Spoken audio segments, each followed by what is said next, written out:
अस्सलाम वालेकुम viewers. Doctor Huma Chishti अपने चैनल होमियो डॉक्टर हुमा पे आप सबको वेलकम कहती हूँ। आज का टॉपिक बहुत ही कॉमन टॉपिक है और बहुत सारे लोग इस प्रॉब्लम का शिकार होते हैं। मैं बात करूँगी एच पाइलोराई के बारे में।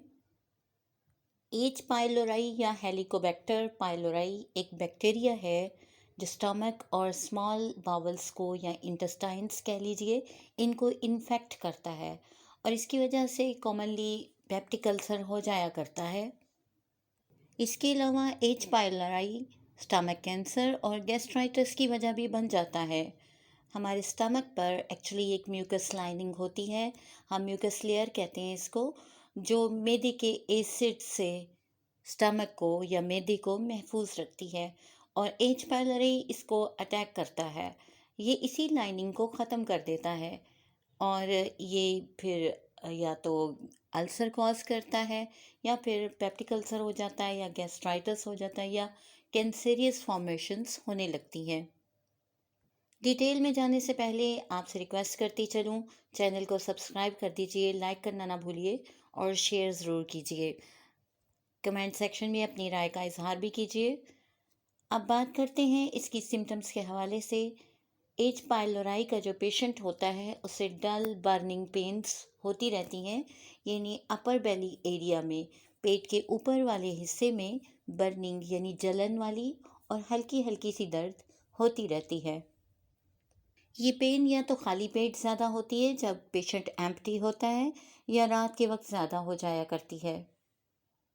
इसके अलावा बेली पेन यानी पेट का दर्द और स्वेलिंग यानी कि स्वेलिंग भी आपको नज़र आएगी पेशेंट के बेली के ऊपर, ये चीज़ देखने को मिलती है। फिर लॉस ऑफ एपेटाइट होगा, पेशेंट को भूख नहीं लगती, नौजिया होता है, इंडाइजेशन होती है यानी मतली और कै की कैफियत के साथ ही साथ बदहज़मी होती है। कुछ खाए बिना ही फीलिंग ऑफ फुलनेस हो जाती है, ऐसे जैसे पेट बिल्कुल भरा हुआ है।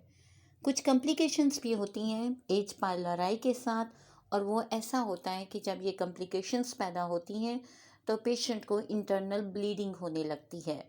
इसके अलावा क्या होता है, हॉल बन जाता है स्टमक में जो इन्फेक्शन कॉज कर देता है और स्कार टिश्यूज़ डेवलप कर जाते हैं जो मैदे और आंतों को ब्लॉक कर देते हैं।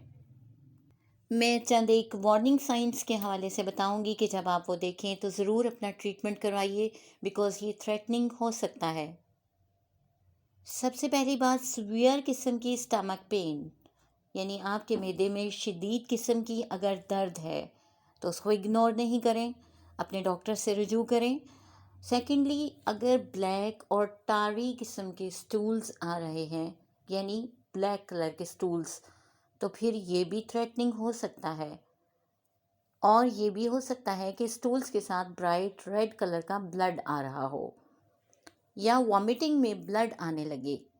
फिर वॉमिट लाइक कॉफ़ी ग्राउंड्स हो, कॉफ़ी ग्राउंड्स की तरह, बिल्कुल कॉफ़ी के बीज की तरह से जो है वॉमिट होने लगे, या फिर वीक पेशेंट बहुत ज़्यादा अपने आप को फील करे और उसे शॉर्टनेस ऑफ ब्रेथ भी होने लगे, मीन्स के सांस बहुत ज़्यादा से उखड़ने लगे, पेशेंट बहुत ज़्यादा चकराता है और बेहोशी की सी कैफियत भी हो जाया करती है। इसके अलावा चिल्स एंड फीवर भी देखने को मिलते हैं। बहुत ही इम्पोर्टेंट बात आपको बताती चलूँ कि आज दुनिया में 2/3 of the world population H pylori का शिकार है। एच पाइलोराई के लिए कुछ टेस्ट होती हैं जिनके हवाले से आपको अवेयरनेस देती चलूँ। यूबीटी एक टेस्ट होता है जिसके ज़रिए यूरिया कैप्सूल्स पेशेंट को दिए जाते हैं और उसके बाद आफ्टर 20 मिनट्स 15 to 20 मिनट्स जो है उसका ब्रेथ टेस्ट लिया जाता है और इससे इन्फेक्शन के हवाले से पता चल जाता है। फिर एंडोस्कोपी के ज़रिए भी पता चलता है और स्टूल सैंपल टेस्ट भी किए जाते हैं। डायग्नोसिस के हवाले से ये बताती चलूँ कि जब इसका डायग्नोसिस करें तो मेडिकल हिस्ट्री लीजिए, फिज़िकल एग्ज़ामिनेशन करें पेशेंट की और स्पेशल एक्सरे करवाएं, एंडोस्कोपी करें, ठीक है। तो ये चीज़ें जो हैं आपके लिए हेल्पफुल हो सकती हैं। अब हम बात कर लेते हैं कॉजेज़ के हवाले से। तो कॉजेज़ वैसे तो इसकी अननोन हैं, बट जो मेजर कॉज है वो इन्वायरमेंटल कंटामिनेशन है, जिसमें हमारी कंटामिनेटेड फूड है और वाटर है, यानी कि साफ पानी और खुराक का ना होना, या यूं कह लीजिए अनहाइजेनिक कंडीशंस, यानी हाथ मुंह का अच्छे तौर पे ना धोना, और खाने से पहले अपनी फूड को वॉश ना करना। जैसे कि फ्रूट्स वगैरह हैं, वेजिटेबल्स हैं, इनको प्रॉपरली अगर वॉश आउट करके नहीं खाया जाता तो भी ये प्रॉब्लम्स हो जाया करती हैं। थर्डली, पर्सन टू पर्सन ये प्रॉब्लम जो है ट्रांसफ़र हो सकती है, बिकॉज़ ये स्लाइवा में जरासीम हुआ करता है, या बैक्टीरिया जिसे मैंने स्टार्टिंग में आपको बताया, तो उसकी वजह से ये पर्सन टू पर्सन ट्रांसफ़र हो सकती है।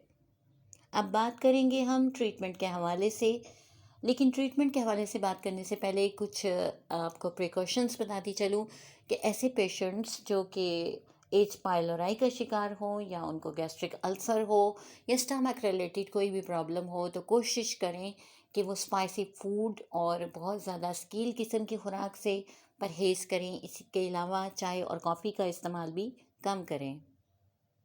एलोपैथिक वे ऑफ ट्रीटमेंट में जब इसका ट्रीटमेंट किया जाता है तो पेशेंट को सख्ती से एनसिड्स मना कर दी जाती हैं, अल्कोहल से अवॉइड करवाया जाता है, और एंटीबायोटिक्स जो हैं वो दी जाती हैं। फिर ऐसी मेडिकेशन दी जाती हैं जो स्टमक एसिड को रिड्यूस कर सकें। मेडिसिन्स साथ ही साथ हेल्पिंग मेडिसिन्स दी जाती हैं जो अल्सर को एक कोटिंग दें और उसकी वजह से पेशेंट रिलीव कर सके। हमारी होम्योपैथिक में बहुत अच्छी मेडिसिन इसके लिए मौजूद हैं जो इसको मुकम्मल क्योर कर देती हैं अगर कुछ देर तक इसका ट्रीटमेंट किया जाए तो। कोलो एंड नक्स हमारी top of the list medicine है जब एब्डोमिनल पेन्स हो और ये इन्फेक्शन एच पाइलोराई की वजह से हो, तो ये इसको क्योर करती हैं। फिर हमारी मेडिसिन है कार्बोवेज और आर्सेनिक। जब बर्निंग पेन्स भी साथ में हो तो वहाँ पर आप एच पाइलोराई की इन्फेक्शन के लिए इसको यूज़ करते हैं। इस इन्फेक्शन के साथ ही साथ अगर गैस्ट्रिक अल्सर हो तो ग्रेफाइट्स बहुत अच्छी मेडिसिन है। फिर और अगर गैस्ट्राइटिस प्रॉब्लम साथ में ज़्यादा है तो फास्फोरस बहुत अच्छी मेडिसिन है। लाइको एंड चाइना बहुत अच्छा काम करती हैं, जहाँ ब्लॉटिंग ऑफ एब्डोमेन हो तो वहाँ पर ये बहुत अच्छा काम करती हैं। इसके अलावा antimonium crudum and nitrum phos है जो बेल्चिंग कंडीशन के साथ और एसिडिटी ज़्यादा होने के लिए बहुत अच्छा रिजल्ट देती हैं। Ipecac and arsenic nausea and vomiting में बहुत ज़्यादा हेल्पफुल होती हैं, और अर्जेंटम नाइट्रिकम और कालीफॉस बहुत अच्छा काम करती है जब पेप्टिक अल्सर डेवलप कर गया हो तो वहाँ पर बहुत अच्छा काम करती हैं। इसके साथ ही साथ ग्रेफाइट्स भी बहुत अच्छे तौर पे क्योर करती है। आयरिस वर्स और फास्फोरस भी गैस्ट्राइटिस के लिए बहुत अच्छी मेडिसिन है। बेशुमार मेडिसिन हैं जिन्हें हम इस प्रॉब्लम के लिए यूज़ करते हैं। हाइड्रास्टस भी उनमें से एक अच्छी मेडिसिन है। तो आज के लिए इतना ही। किसी नेक्स्ट टॉपिक तक के लिए इजाज़त दीजिए। अल्लाह हाफिज़।